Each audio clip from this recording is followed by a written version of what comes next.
Good morning, everyone. Shabbat Shalom to you.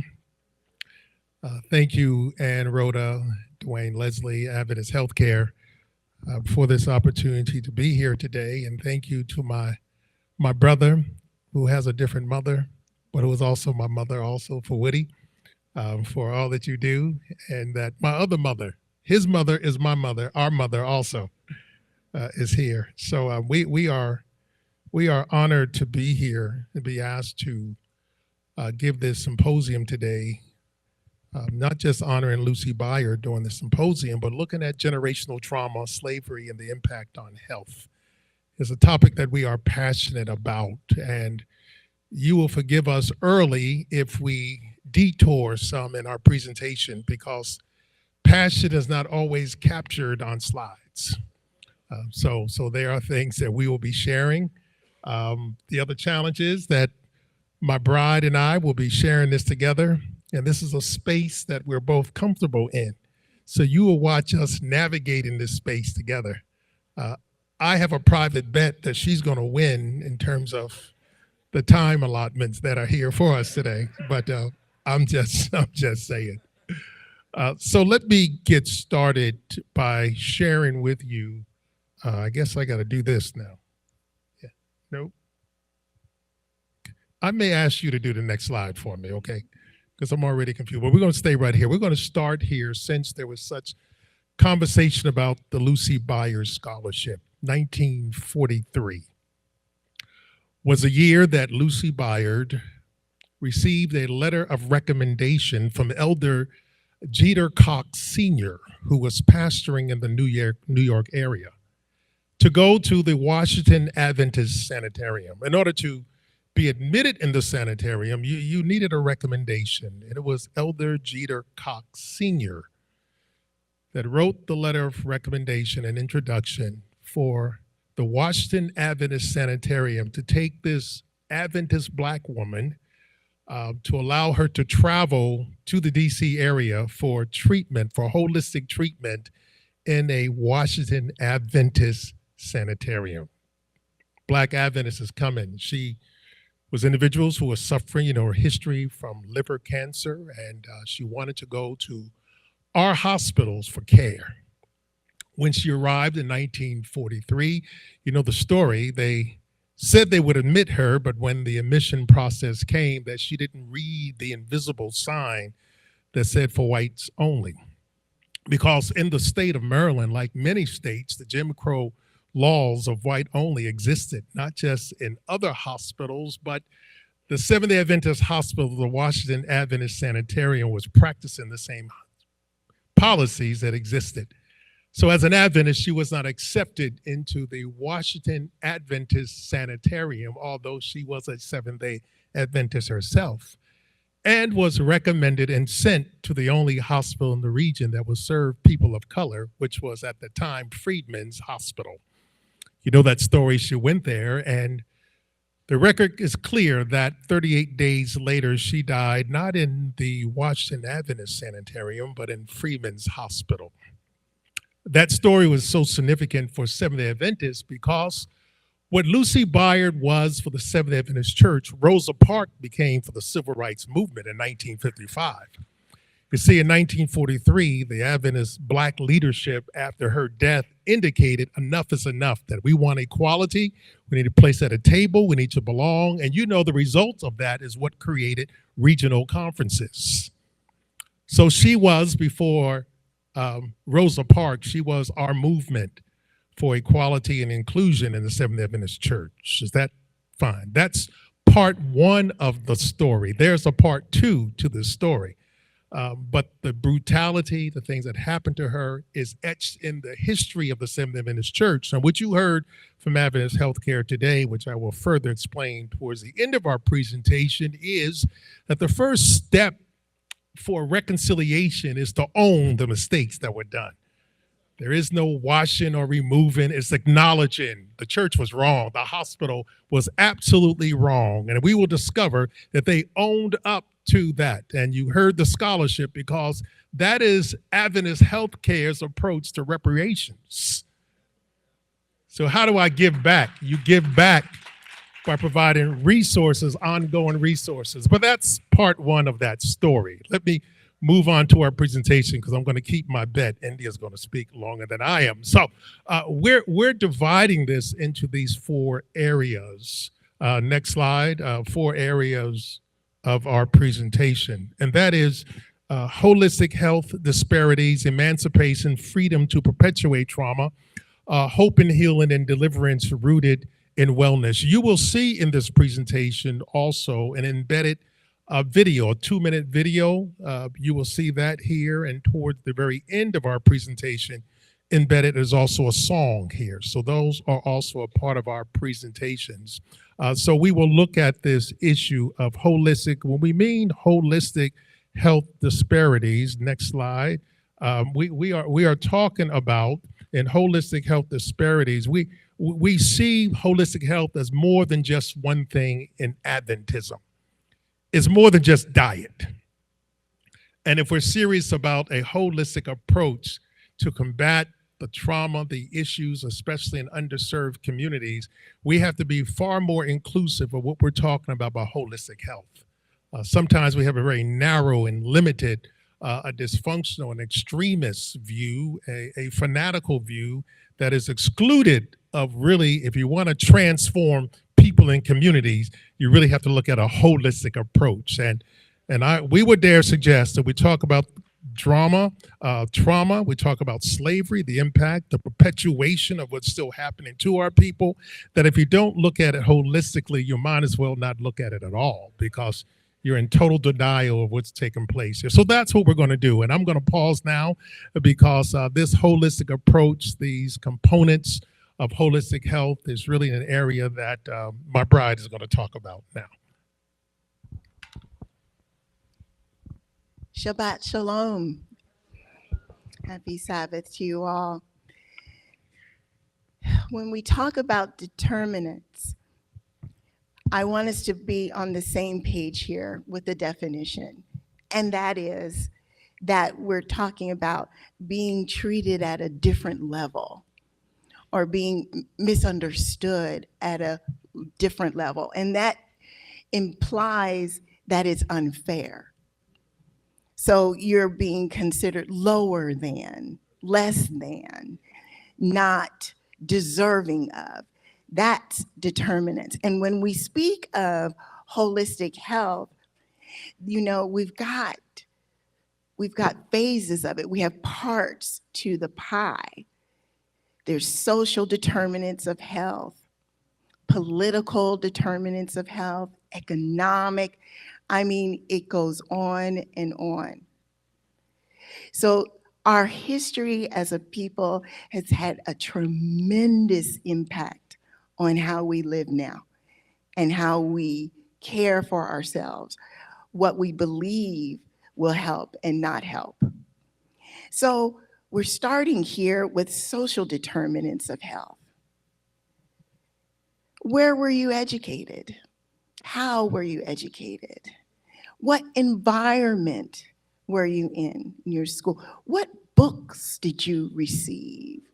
What year were those books published? Okay. What was included in your lessons?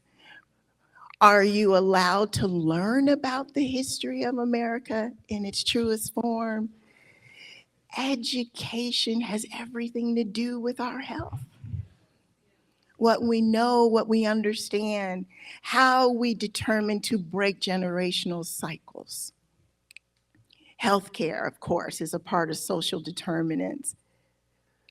Do you have access? Do you have insurance? If you don't have insurance, what does that mean?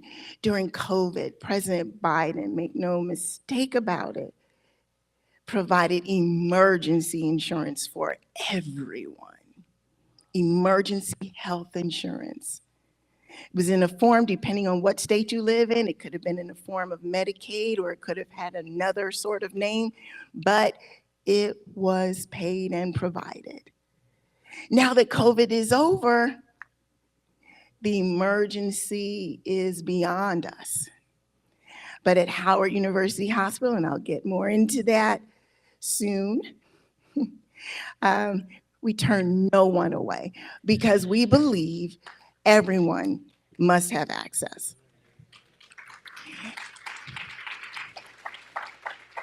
No. Um, one more thing, and I'll say this really quickly because Tony's trying to change the slide. Um, what neighborhood did you grow up in? Okay. Was it public housing? Was it in the suburbs? Boy, I love the presentation, so many of them. But yesterday, Greenwood, wow. Why am I just learning about the realities of Greenwood now? Why wasn't that taught to me? But anyway, public housing. How many days is the trash picked up there? And yet people say they're so filthy. It's orchestrated. You can't get trash once a week. You just can't. I know in our neighborhood in Bowie, Maryland, if that trash doesn't come as scheduled the second day of that week, I am on the phone. How about communities that don't have trash pickup? They got to take it to some large canister somewhere behind a supermarket or something. Going on about health disparities.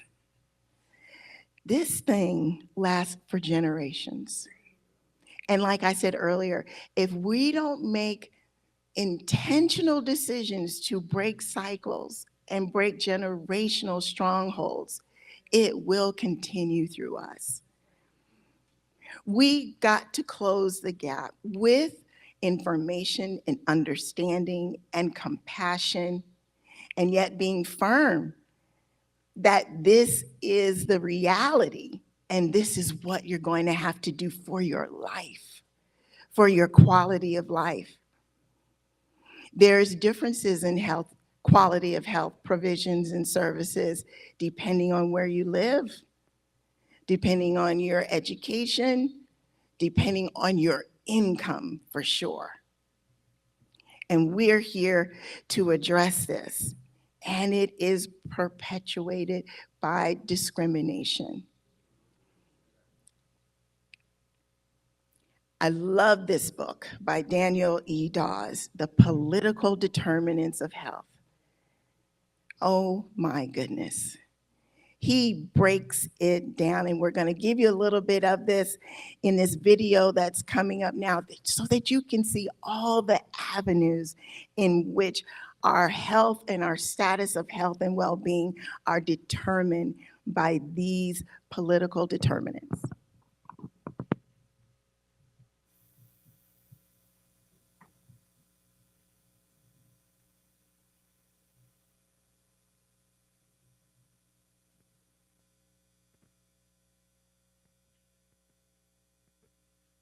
The U.S. uses more than half the world's healthcare resources, but we're ranked 43rd in the world for life expectancy. How did we get here? The political determinants of health include how we structure relationships, how we distribute resources, and how we administer power. What does this look like at the individual level? Take Jessica, for example. Jessica's 19. Her dad relies on mental health and substance use programs, but when these programs get cut, he becomes too difficult to live with. She leaves home. The neighborhood Jessica can afford has no grocery stores, limited public transit, and limited health care. To save money, policymakers change the water source to a more polluted river. Jessica has a minimum wage job with no health insurance at a convenience store that offers free snacks while she works, which she takes advantage of because they're free. When Jessica becomes pregnant, she can't get health insurance because pregnancy is a pre-existing condition. And she doesn't realize that the salty, fatty snacks that she eats at work are bad for her baby. Jessica gets a ride to the closest clinic for a prenatal appointment, but the doctor is rushed and rude to her. She doesn't go back. Jessica develops preeclampsia and almost dies during her son's premature birth. He's born with cognitive defects because of poor diet, contaminated water source, and lack of access to prenatal care. As he grows up, Jessica learns that her school district doesn't have the resources to accommodate her son's special needs. He drops out after 8th grade and will repeat the cycle of poverty. Through Jessica's story, we begin to see how social determinants, environmental determinants, healthcare determinants, and behavioral health determinants take their toll on our lives. And Jessica's story shows us how political determinants supersede personal responsibility. Equity in our policies is a process and an outcome.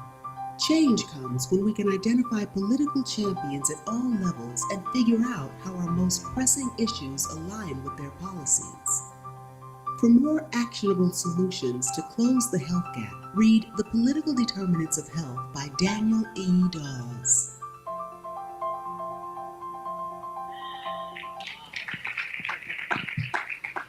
Is that deep? And it's real. This is happening to Jessica's and Jonathan's every day, every single day. And now Tony's going to come and talk to us some more about that. Thank you, India. So what you see here is the components of wellness. And when any of these 8 critical parts of a component, cycle or wheel are interrupted or broken, then you're not operating from wellness or wholeness.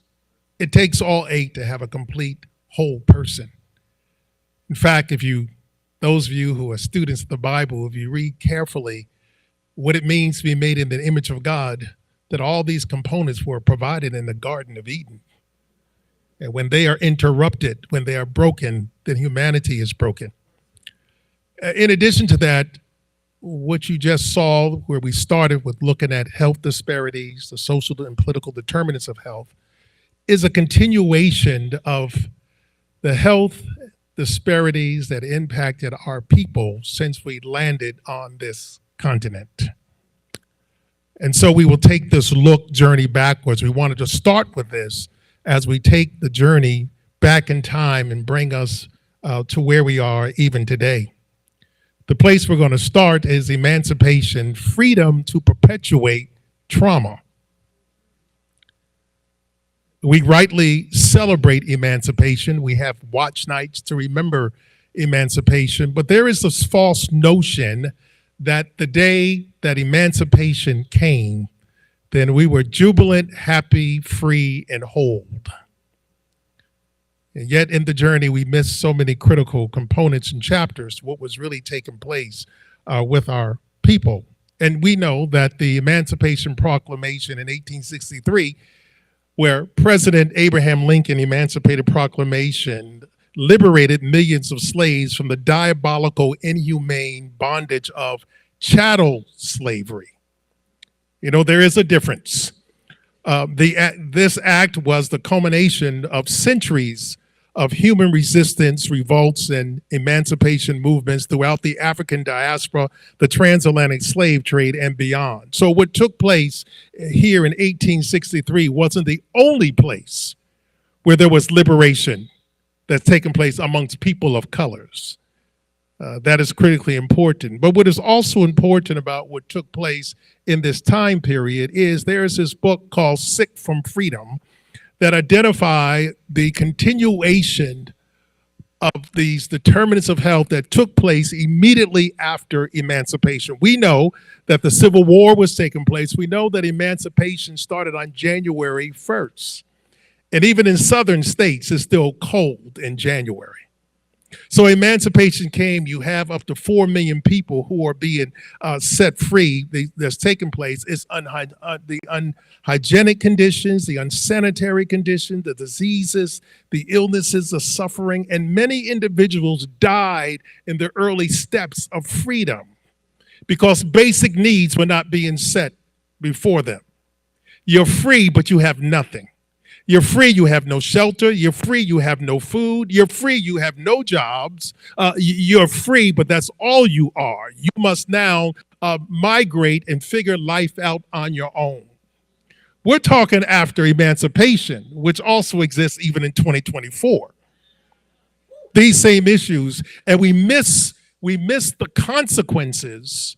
We miss the period of emancipation that could continue to devastate our own people.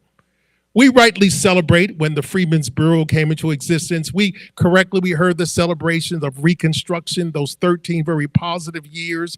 But let's not lose sight of the fact that we have always been in a struggle for the basic issues of life, because trauma also came with liberation.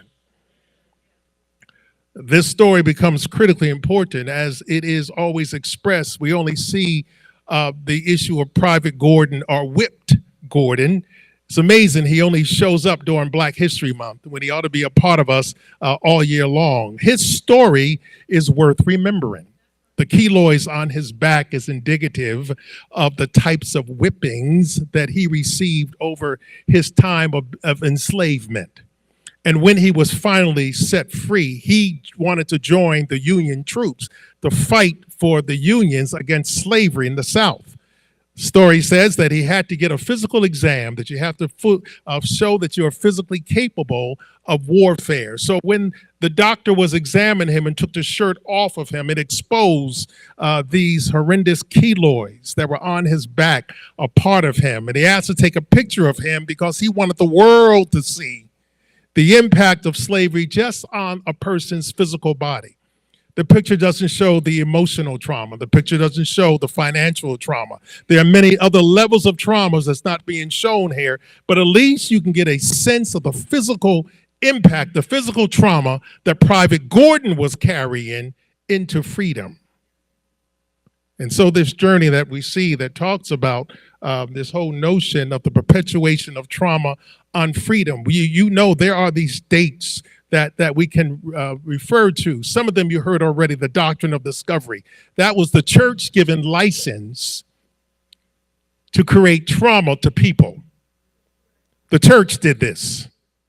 The church instituted this whole issue of not just going for, what did the dean say, for God, glory, and gold, but also to take whatever you want. It was the church that started this. Don't lose sight of that. With the doctrine of discovery, we have the transatlantic slave trade, slavery in the United States, racialized police brutality. You see the start and it continues. The 3/5 humans compromise. We mentioned chattel slavery. There's compromise. How do you count slaves? Well, first you recognize them as property, then you recognize that they're not completely human in the first place. The 3/5 human compromise. The black codes that exist during this time. You also see the perpetuation of trauma on freedmen. I use the freedmen as the term that represents all people. I don't call them ex-slaves. I call them freedmen. That's the term that's used that identify all of us. More than gender is talking about a group of people who have finally been liberated. You're still there with me? We continue to look at the perpetuation of trauma on freedmen, the convict leasing and sharecropping. I pause here. I call this, instead of lynching, we identified this time period as strange fruit. Billie Holiday's song on strange fruit. Why we call it strange fruit? Because there are some things that ought not be hanging from trees. And they are people that ought not be hanging from trees. Strange fruit. But this was a part of an American practice that often took place on Sunday afternoons after church, where individuals will show up with picnic baskets and blankets to sit down and bring their children because there's a lynching about to take place, and they would celebrate it and take body parts as souvenirs to carry. Strange fruit. Let me suggest that the same kind of lynching, it may not be hanging from trees today, but the trauma, there still is lynching taking place in modern time. I got to move on. The Jim Crow laws, the thief on black-owned land. There's this book called Farming While Black that identifies a number of these issues that are taking place. It's a must-read book. You know, we've been dropping a lot of books on you this whole conference. That's another one. The heir property exploitation. You know how that is, that family leaves property to you, but some family members don't want it. They're spread out. Or one person can't handle the taxes and they don't know what to do about it. All you need is one person to go to one heir person and speak to them. Do you want to sell your property?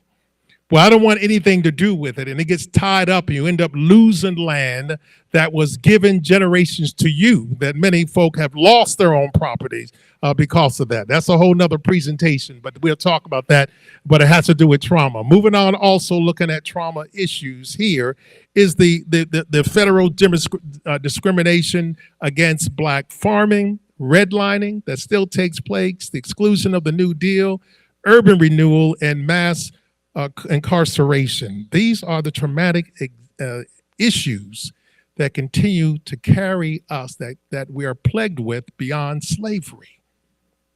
Beyond slavery. But there's more to this story.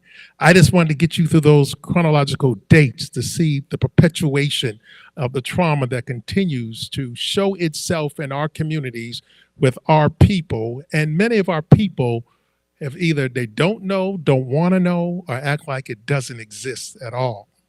But it continued to do so.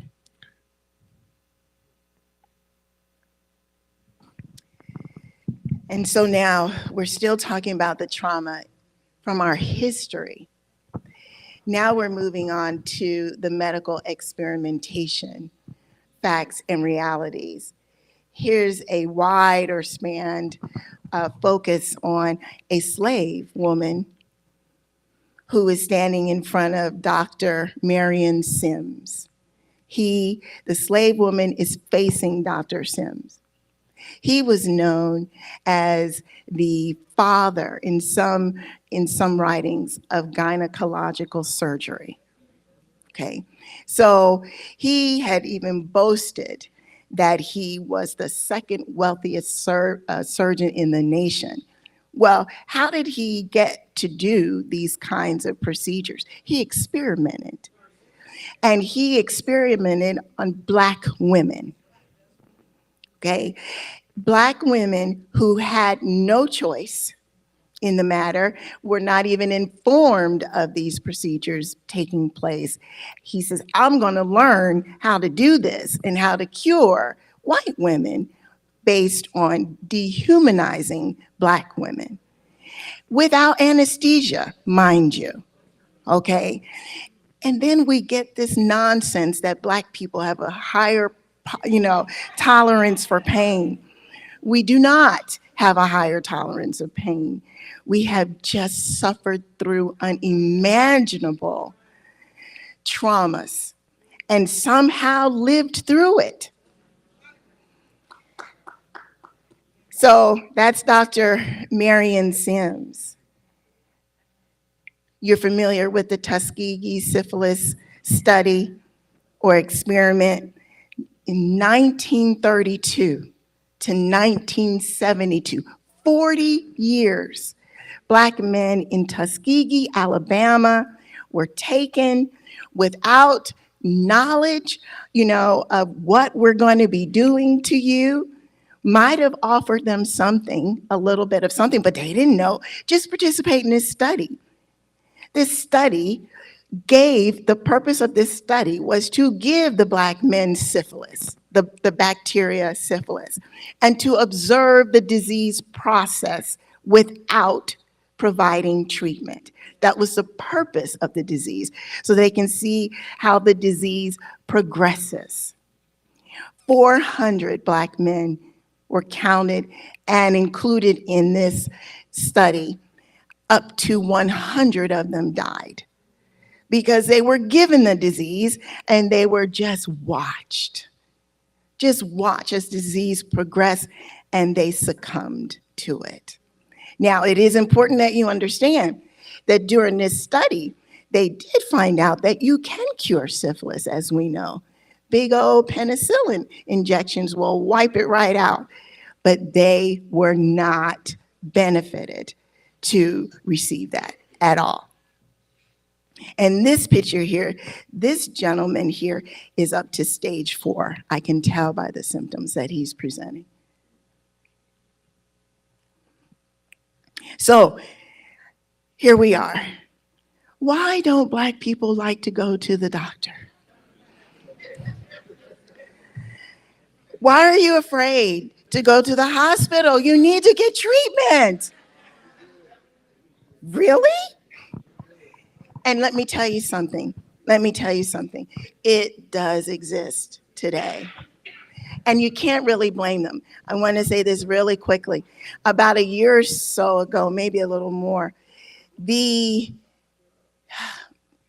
family members of actual individuals, men who were part of the syphilis study, came to Howard University campus to tell the Howard University students and the communities, go get that COVID shot. Don't be afraid. Listen, we lost our great-grands and, our grands through this horrible study, but we're here to tell you we don't want you to die.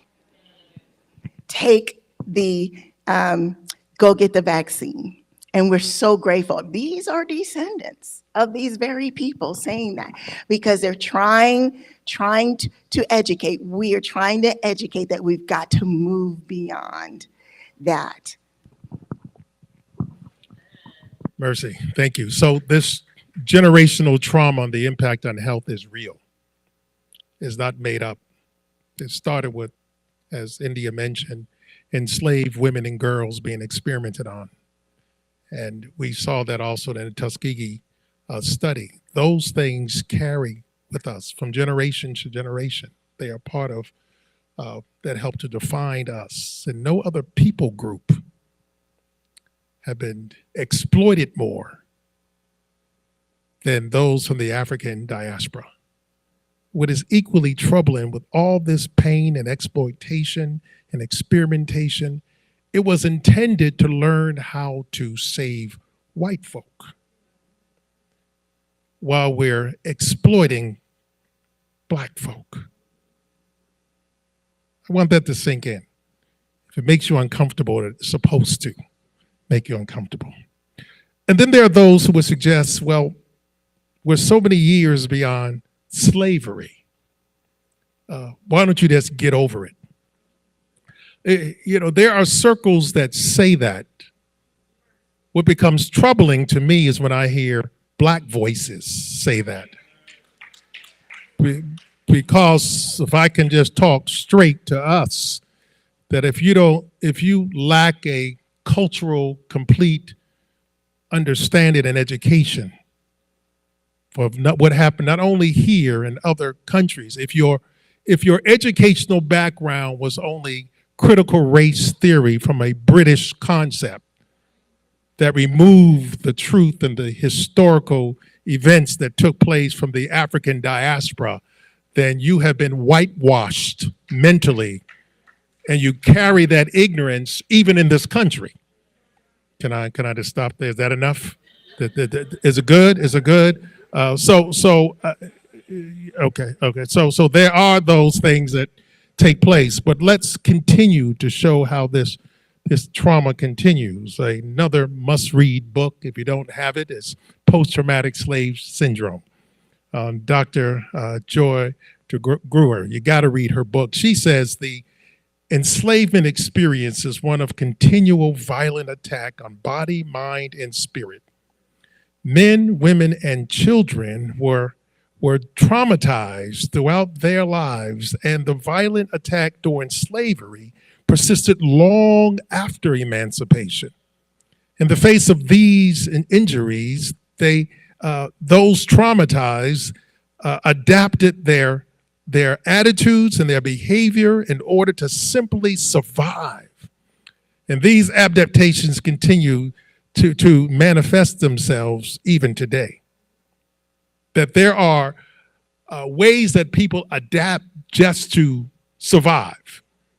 If we had time, we talk about this, how it happens in the educational world. in classroom. You know that student who shows up as the class clown?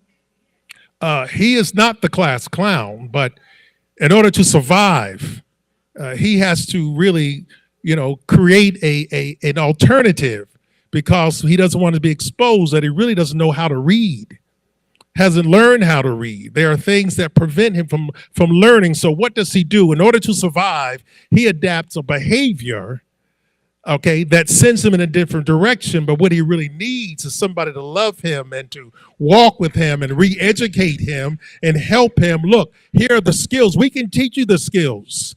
But the problem is we look at the behavior and we make judgments on the behavior and not look at the root cause and simply throw him off because there's something wrong with the child. There's not something wrong with the child. The child has simply learned to adapt his behavior because there are skill sets that he didn't get because his mama and grandma didn't get it. And when he looks back in his generation, they were taught, you're not supposed to be able to read anyway. So why do I need to read in the first place? We can go on to look about the adaptations that people make that perpetuates things that take place here. This is not new to us. We see this. Remember this text? I got to go to the Bible a little bit. This text in Exodus, the 6th chapter, where the word of God says, God was ready to set his people free. So he sent Moses to tell them, look, I'm good news. I'm coming to set you free. So Moses went to tell the children of Israel, look, you're about to be set free. God said, I am the Lord. I will bring you out. I will take you. I will rescue you. I'll redeem you. God is saying all this, but notice that the people did not believe him because of the anguish of spirit and cruel bondage. In other words, they had been in captivity so long. They had been marginalized and put down and depressed so long that even when liberation came, they couldn't accept it. And when you look at the children of Israel, think about it. For the next 40 years in liberation, they spent most of their time trying to get back to Egypt. That's why God said, no, I can't take you into the promised land because the trauma of your slave experience, you're going to carry that to the next generations beyond that. It wasn't just the issue of disobedience, but the mindset. God knew that they brought that mindset, that captive mindset, that slave mentality mindset into the promised land, that they would pollute that and change that also. That's in the text also that presses on. So where does this come from? What is this also about? Why does this make sense? That brings us to epigenetics. You see on the screen what DNA molecules look like. These things are very important to who we are, how we were formed and developed while we were in utero within our mother's bodies. Epigenetics is herited. Notice I didn't say inherited, it's herited. So it doesn't have the power or the energy to change the shaping of the DNA molecule. But what it does impact is that it'll place something on top of the DNA strand.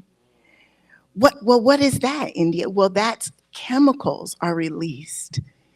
We're breathing in smoke and filth from our environment. Our children eating paint, lead, okay? Or adults having had it as a child and growing up from eating non-nutritive things, right?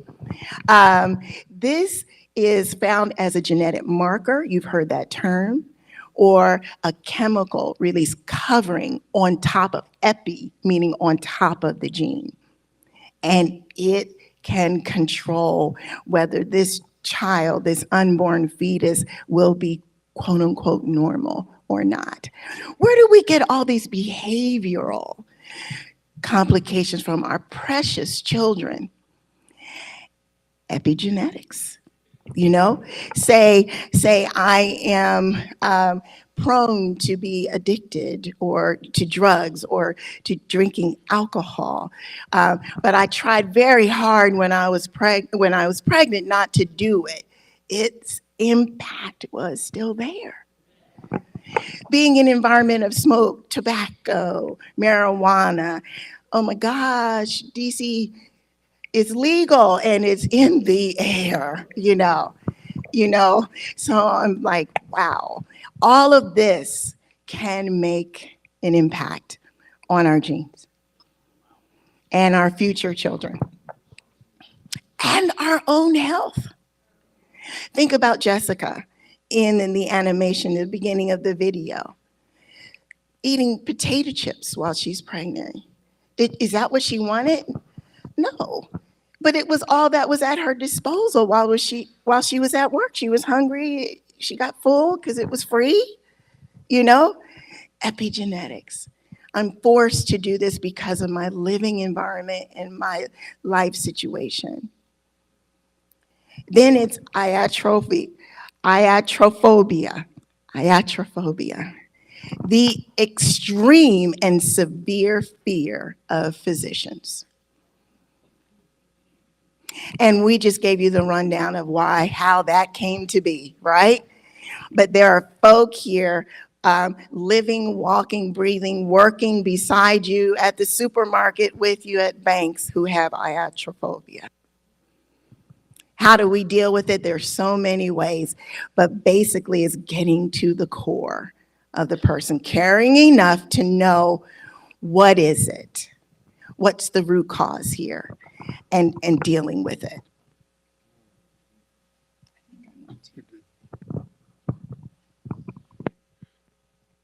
And just another point on this word, iatrophobia, it's a compound, two words here. The first word is a Greek word. The first half, the iotro or iotros, really means healer, physician or healer. And consider the fact that all the trauma that India talked about produces a fear of the ones who are supposed to be providing the healing. Because of the trauma, because of the past, because of generations of abuse and that have taken place, then no, I don't want to go. It's more than just pain. I don't want to go to the doctor. I don't want to go to the dentist. I want to get my eyes examined for more than just insurance reason. It's also what has come. The phobia is exacerbated because of the trauma, the life experiences, the stories that are often shared in the families, generations after generations, that you don't need to go to the doctor, or if you're sick, there are other ways of doing it. And as was mentioned about what is critically important that most people will look at today, that their primary healthcare physician is not a physician, but in our community, it's the emergency room. You only go when it's absolutely necessary. When you're at death's door, then you finally get over your phobia to finally see a healthcare professional. Very tragic issues, what trauma will do to us. Pressing on, we just want to look at another critical area is the issue, how diabetes has impacted our communities and the global significance of that. There is a whole presentation that we have that talks about the impact of the sugarcane plantation and what it's done for us from its inception to where we are now. And sugarcane plantations were the model for all plantations after that. They were the first plantations established outside of the United States. Some of you come from Caribbean countries that were called sugar islands themselves because of the propagation of sugarcane plantation. But here, this global emergency of just looking at sugarcane issues is worth acknowledging. And please notice this, that in 2013, it's a little dated. Notice the areas that have the highest percentage of individuals with diagnosed diabetes who are over the age of 20. Notice it's in the southern region, the dark area. Do you see that? Do you see where the highest percentages of individuals who have the disease of diabetes exist? It is important that you look at the region and look at where we are. Notice those southern states and normally those black states. It's also in the Sun Belt, in the Bible Belt also. That's also a part of it. But all those dark areas is where we have the highest percentages of diabetes, diagnosed diabetes. That should trouble you. That should make you really concerned just looking at that slide. If that doesn't, the next one is going to do it. Don't get upset, but you ought to lose it on the next slide. I expect somebody to lose it when I show you that. If you don't lose it, then I'm not talking to the right group here. But But notice this slide here, the next slide does it worse. So we're looking at areas not only of diabetes, but the highest percentages of amputation that have taken place. You notice the one slide on your left is identifying the area where it's the highest percentage of not only diabetics, but amputations amongst people of color. Why? Because it's noted that health insurances will rather pay for an amputation as opposed to a treatment that leads to a cure. See, treatments that lead to a cure cost too much money. But just go ahead and cut a limb off. We'll pay you for that because we're only dealing with black people. We're only dealing with those who were once chattel slaves. So we don't have to put the resources in place to cure them. We'll just amputate them. But what should really make you upset is the other slide next to it. That it's the same slide that talks about where slavery existed. You notice where slavery existed, we have today where the highest number of amputees take place. Nobody's upset by that. Nobody's traumatized by this. Always our people. The perpetuation of trauma on our people took place not only in slavery, but also in medicine. Not only in medicine, but also we looked at diabetes. Not the treatment of diabetes, just cut it off and let's keep moving on. That's what's happening to our people in the medical world, even today. Us. Yeah, anybody upset? I'm trouble. Every time I look at this, my blood starts boiling right now, and that's a whole presentation. We don't have time on that. But that's not just in medicine, the exploitation that takes place. It also takes place in marketing. Another one should make you upset. You've seen this one before. This is a major one. You remember remember this when the Camel cigarettes decided to make him look like a man, not just any man, but a man of color. Because the whole campaign was, let's really make black folk who don't know any better anyway, more addicted to smoking. And let's target especially black men. So they took a four-legged animal and he became Joe Cool was his name. You remember that? This was Joe Cool in the late 80s and early 90s. Joe Cool was really being advertised in all urban communities in America. All urban communities had these billboards up. You heard the priest on Friday night, he talked about it. Well, I was in New York. I was at Harlem, in Harlem at the Ephesus Church when it was taking place. When you came out on 123rd Street and Lenox Avenue, all you would see billboards up and down the road with Joe Cool on there. But what I appreciate that while those billboards was up, that the pastor of the Abyssinian Church, Dr. Calvin Butts, decided not just to talk about it, but to do something about it. So he went around with spray paint in his hand and he started defacing every place he saw this in the subways and on bus stops. He started spraying them.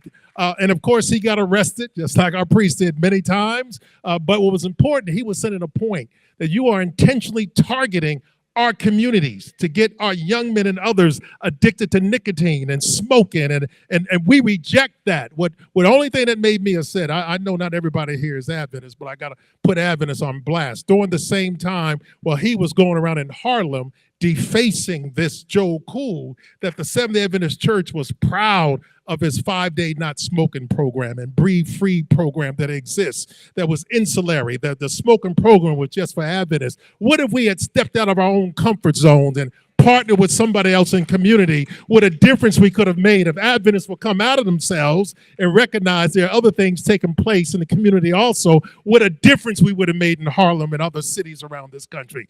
Let me stop right there before I lose it right there. Joe Cool. So you've seen this tragic history. We wanted to point out to you some of the ongoing issues, and you have stories. You can speak to this more than we can. We all can point to the trauma that has taken place and continue to take place in our communities, especially underserved communities that didn't just start today, but they have a legacy in the history of underservice that has taken place amongst us. But we would be remiss in our responsibility if we stop there, because as bad as it is, and it has been bad, it continues to be bad, as bad as it is, there has to be in this presentation some hope and healing.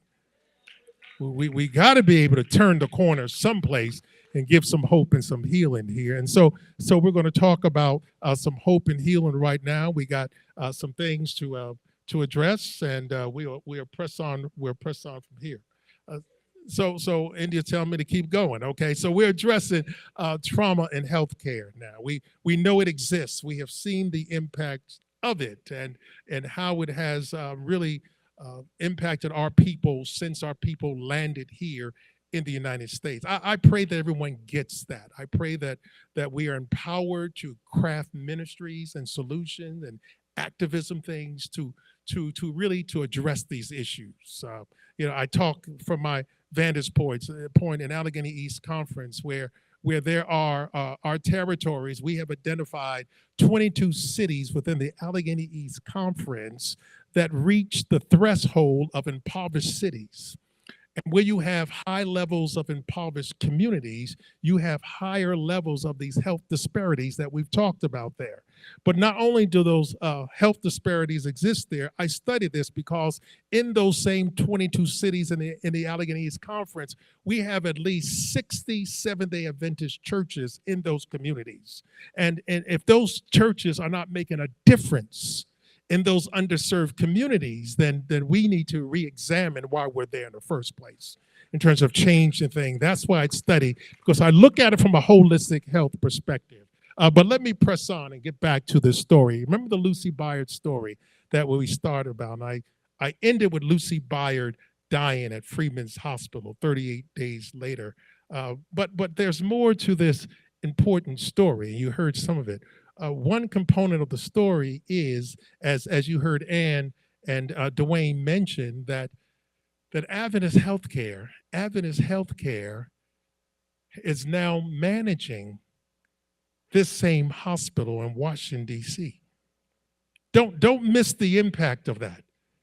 That a hospital system that denied Lucy Byard care, as a part of their reconciliation movement, Adventist Healthcare is doing more than just giving money.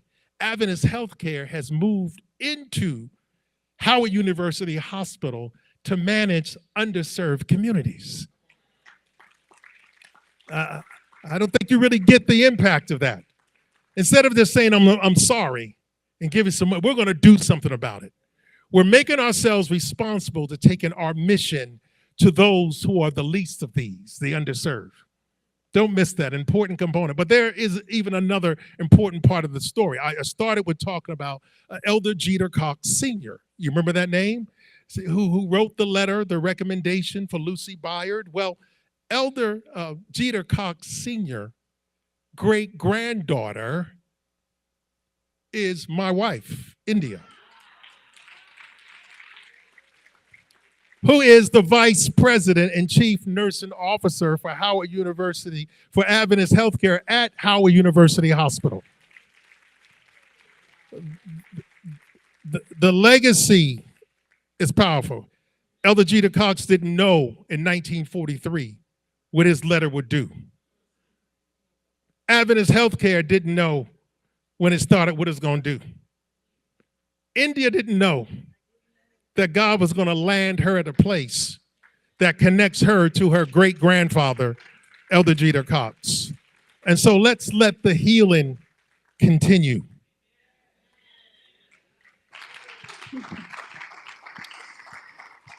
Look at God. Look at God. He is a wonder. I had no idea. Tony was reading Dr. Calvin Rock's book.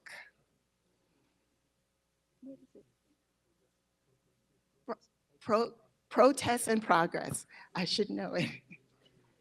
And Benjamin Baker, absolutely. And he comes to this part in the book and he goes, India, you've got to read this. Did you know your great-grandfather did this? I'm like, what are you talking about? I read it. I couldn't believe it. I read it again. I read it for the third time. It's amazing. I am at Howard University Hospital every single day and never knew this aspect of the connection between Adventist Healthcare and Howard University Hospital, which was first named Freedman's Hospital. So the hospital was first, meaning before the university, okay? United States Congress built Freedmen's Hospital in 1862. Not the Black Caucus, the United States Congress built Freedmen's Hospital in 1862 for newly freed slaves and for the soldiers that fought in the Civil War. It is also where the first medical school in the region for Black students and people of color and newly freed slaves. Freedmen's Hospital, okay? I'm trying to pull all this together. And now we come forward into the 21st century. And people are having the audacity to ask, what is the necessity or the purpose of having historically Black universities and a hospital? Well, let me tell you the purpose. Howard University's College of Medicine produces more than 60% of the Black physicians that are practicing today. Why is that significant? Because patients, our country is more and more diverse. Every one of the presenters said it today, all this week since we've been here. Patients need to trust the people that are taking care of them. And now that Adventist Healthcare is managing Howard University Hospital, we're bringing in components of the mission, vision, and values as well. As you see the mission right there, and Ann shared it with us earlier. We extend God's care through the ministry of physical, mental, and spiritual healing. Take a moment to realize the holisticness of that and the hope that that brings. Every one of us, physicians, nurses, pharmacists, dietitians, we're representing God. Our hands, God allows our hands to participate in the healing, our minds to participate and represent Him, rightly so. In 2020, February 17th to be exact, Adventist Healthcare began managing Howard University Hospital. That means many of us as employees came over to assume positions there. And bless your heart, there are many Seventh-day Adventists working in that hospital.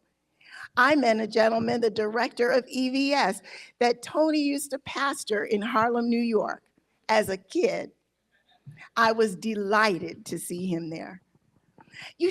When you think about how wondrous God is in making the connection, we know Freedmen's Hospital, a building still standing on that campus, that was the hospital, which is now Howard University Hospital. And you see the nurses and the physicians there working together in Freedmen's Hospital. I've met people that were born in Freedmen's Hospital. It is such a dynamic community that really has such a rich legacy and history of hope and sustenance.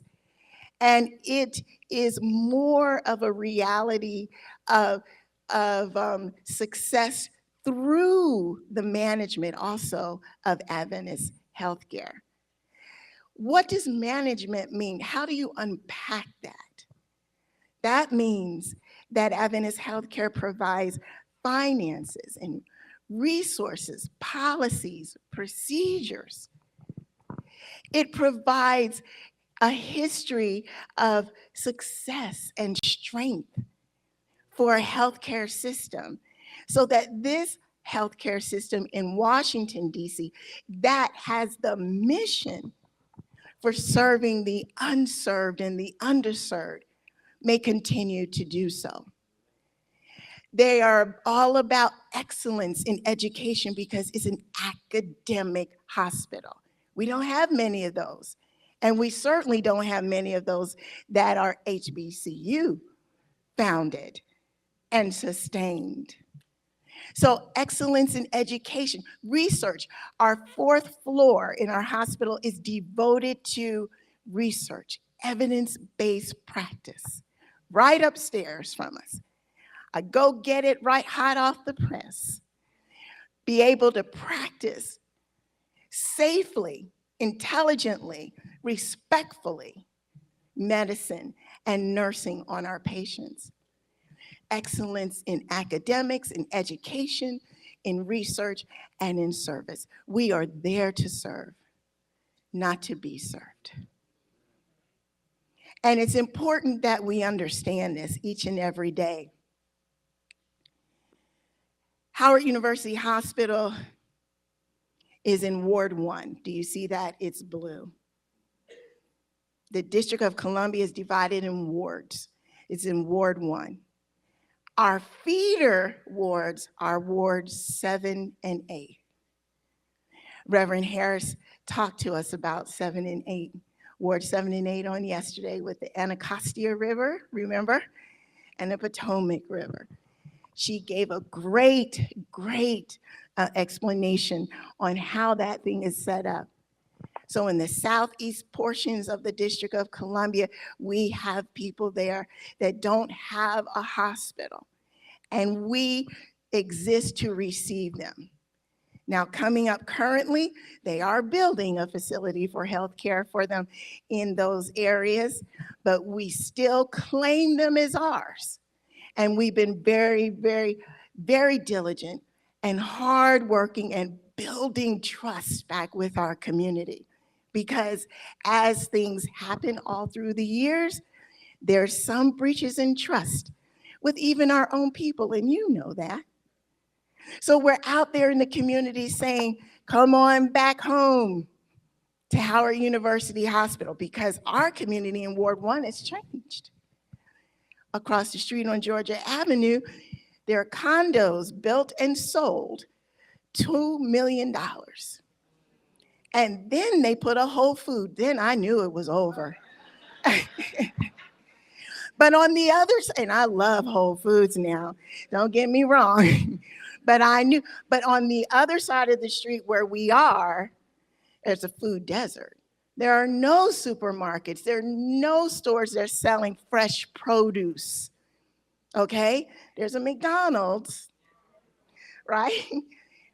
But I've got to tell you this because he won't. Emmanuel Brinkle, Seventh-day Adventist Church, has a food pantry that serves everywhere that they possibly can. And I say that because I came home from work one day and I said, I'm so troubled. I just discovered in our cancer center that our patients are deciding between, do I buy groceries or do I come get my chemotherapy? And when I found that out, I said, oh, no, we're not going to have that. So I'm talking to Tony and praying. And he said, oh, we're going to send food from Brinklow down there because twice a month, Brinklow gives away hundreds of pounds of food to the community. And so twice a month, without anybody knowing this, and you're the first ones I'm sharing this with, Tony loads up my car with fresh collards, fresh greens, fresh string beans, fresh fruit, loaves of bread, and yes, frozen chickens and turkeys, okay? Because we want our people to eat. They're not gonna eat the links. They're just not. And we want them to enjoy the food and potatoes, okay? All right? We'll get to the nutrition later, but we want to sustain their life, right? All right. And it's clean. So early in the morning, driving in, I get the folk from the hospital meet me with these big old metal tray carriers to put all the food. I'm talking eggs, okay, guys, everything. And taking it to the food pantry. And all the patients do, they just come in and pick what they need, put it in a bag, and walk out. That's the reason why Adventist Healthcare is there, ladies and gentlemen. It's just carrying on that legacy and those kinds of things. But we do have challenges from the inside and the outside. Everyone is not really excited about the progress that's above us and before us. But if God be for us, no one can be against us. My. I feel like Barack trying to follow Michelle right now. So as we prepare to close, I just want to, you heard the response for health trauma, what the hospital systems are doing, and they're doing a lot, Adventist Healthcare. But if we're talking about holistic health, we must also include the faith communities, that it requires hospitals and churches working together to bring about care in our communities. And so what I want to share with you, that as health ministries director for the Allegheny East Conference, I am tasked with the responsibility from the faith community side. What is the holistic health initiative for these underserved communities and others where our churches exist? The word is called deliverance. The motif, deliverance rooted in wellness. Because, deliverance matters in our communities. There are other initiatives in the Seventh Adventist Church. There's a New Start, there's Creation Health, but deliverance is our word. The motif speaks of past, present, and future deliverance. And so it's out of this construct that we have what our initiatives are. I began earlier by talking about this wellness circle. And when the wellness circle is interrupted or broken, or if there's a wellness wheel missing, you're going to have a flat tire. And in terms of wellness, nothing is moving until everything is where it's supposed to be.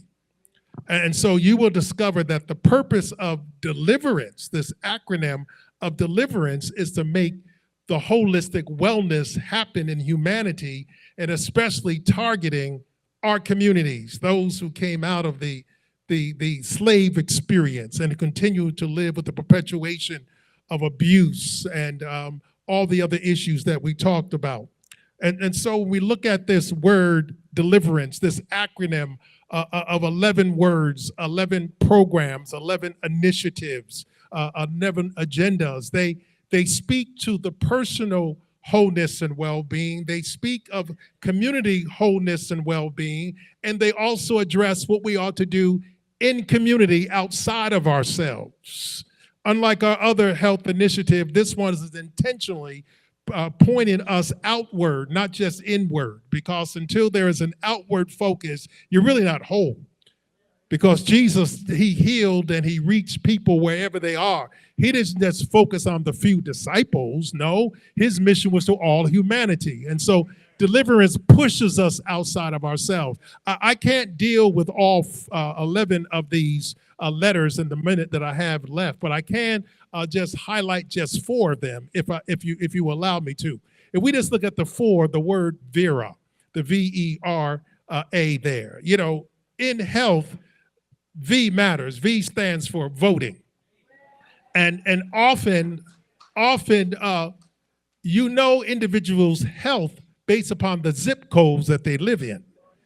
Zip codes determine what takes place. Zip codes not only speak to health, but it also speak to health disparities, the absence of resources, and et cetera. You know it by the zip code. Oh, those zip codes don't have a proper kind of food. That zip code has higher levels of violence and crime that take place. We also know that zip code, they don't vote much in that zip code. So because they don't vote from that zip code, we can send all of our resources to another zip code. But what if we turn the tide?